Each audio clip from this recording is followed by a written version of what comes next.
Տիգրան, հարցաքննությունից ձեր տպավորությունները մանրամասնեցիք եւ արձագանքներից գոհ եք։ Դե ասեն են վաղը ժամը 4-ին 16:00 կգաք, որ ցույց տաք, որ ոստիկաններն են ձեզ ծեծել, հայոյել։ Երկուսը թե 6-ի մասին։ Ոստիկաններ էլի ցույց տամ հատ ովքեր են եղել։ Դե վաղը 16:00-ին կսպասենք։ Քննչական կոմիտեի ղեկավարը ձեզ հետ զրուցել է, ասել է, որ արդար քննություն կապահովվի եւ այլն։ Ձեզ գոհացրել է իր պատասխանը։ Դե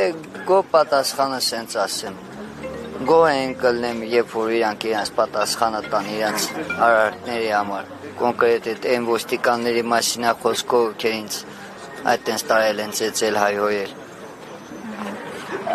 Վաղը ինչ-որ բան նախատեսվում է, դուք ինչ-որ մի բան նախաձեռնում եք, այսինքն էլի հավաք լինելու է հաջակցություն, ձեզ տեղյակ եք։ Կուզեմ նորից վաղը հավաք լինի։